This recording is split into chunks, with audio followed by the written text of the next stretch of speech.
Nathaniel Sports Central, we go over an XFL game preview and prediction on the Week 1 matchup between the Vegas Vipers and the Arlington Renegades. First game of the season for both these teams as we look forward to the kickoff of the XFL this weekend.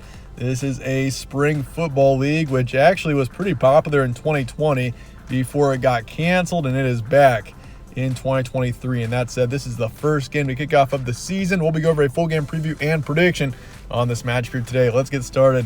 This game's going to be on Saturday, February 18th in Arlington, Texas. So if you compare this league with the USFL, which began last spring, the USFL was basically a league that was just centered around one city. All the games were in one city, but the XFL is actually in different places for each of the 8 teams. So the Arlington Renegades are the home team here. This game is in Arlington. Kickoff is 3 p.m. Eastern. And this game is also on ABC in case you're interested in watching it. Spread's going to be going with the Renegades here by 2.5. Obviously, for a spring league, which we haven't seen these teams ever actually play before, the Renegades are favored by 2.5. And that's kind of the point of this preview as well, is to kind of showcase both these teams, tell you guys what you need to know about both teams heading into this matchup, whether or not you're just interested in watching the league or betting on the games. And so I think the Arlington Renegades are actually the best team in this spring league heading into the season. I've got them ranked at number 1 in my Week 1 XFL rankings. I've got the Vegas Vipers at number 7. I think the Vipers are a talented team as well. They've got potential, but the problem is, they just lack depth in multiple areas. Their coaching situation isn't the greatest. And if you compare them to the Renegades coach is Bob Stoops, who is a big name coach with Oklahoma. Super experienced. That's already an advantage for the Renegades. And if you compare that with the Vipers, they just don't have that same experience. They do have some experienced players. You might remember defensive end Vic Beasley. He is on the Vipers. Same with Martavis Bryant, the former Steelers receiver, who was a standout at one point.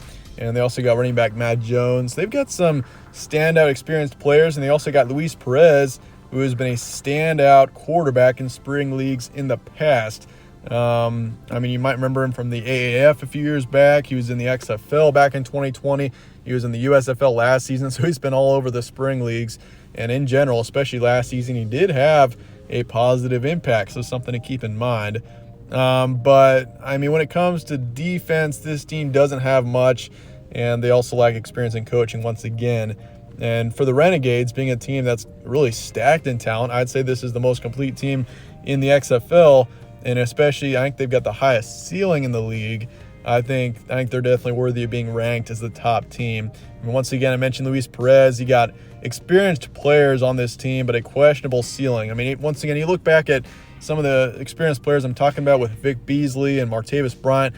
Both of them have been standouts in the past, but the problem is, do they still have the capability to play at a high level consistently? And so that's the question mark for the Vipers, and that's why I have them as one of the worst teams in the league.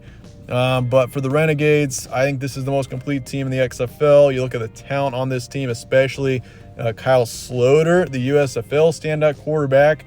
Kyle Sloter, you could argue, was the best quarterback in that league last spring. And they also got Sal Cannella at tight end, who especially I'm sure can work well with Sloter, and they're going to be an outstanding duo in this league, I think. Offensively, this team has got the highest ceiling, I think, in the XFL. Defensively, they've got experience. They've got impressive talent as well. I think the Renegades have got the highest ceiling out of all the teams. And I talked about this in my Week 1 rankings video, which I'll put or I'll tag in this video for you guys if you want to learn more about these teams. But I think the Renegades are going to be known for being the team that should very well be the best team in the league. They have got the highest ceiling, I think. They maybe don't have the highest floor, but I think they've got the highest ceiling. They can be the best team in the league. They've got the most potential. And the Vipers on the other side, kind of an underdog with some experience. But the problem is, how high of a level can these experienced players still perform at? So it's something to keep in mind. But yeah, they got Kyle Sloter. There's talent on the Renegades for sure. And that said, let's get to the prediction here for the Vipers and the Renegades coming up here in Week 1 of action. It's tough to predict, again, when you haven't even seen these two teams play each other, but based on the rosters, the players on both teams, the coaching, the depth, and everything, this is my prediction for this game. I'm going with the Renegades 24-13 is my predicted final score. Once again, I just think the Renegades are the most talented team in the league heading into the season. Wouldn't be surprised to see them as the top team, coaching everything looks great for them, and I think they win this one 24-13. They're a balanced team. Defensively, they're strong. Offensively, I mean, with Kyle Sloter, I think they're going to do just fine, and they get the win here 24-13. But I do think the Vipers are able to score some points. I think defensively it's going to be tough for them to hold the Renegades under 20. But I think Vegas at least can put up 13, 17 points in this matchup. And so in the end, I'll go with the Renegades, but I do think the Vipers do score some points, keep it close for a while. So I'll say 55% towards the Renegades. Over-under is 40. I'll be taking the under in Arlington to cover the spread in the end. And I do think the under is a safe bet, especially in the first couple of weeks of this league. This is something that I usually say with spring leagues, and it usually works, especially in the first couple of weeks, because these teams have not played with each other much. They've practiced, but they really haven't played in an actual game with each other. So I do think the offenses still need some time to warm up. I think the under is a safe bet for most of these games in this league, at least in the first couple of weeks. But that said, that's going to wrap it up for today. Let me know your thoughts in the comments below on this matchup on the XFL. And I appreciate you guys all watching. More XFL content coming. We'll be covering it for the entire season, so stay tuned for that. Hit subscribe if you haven't yet.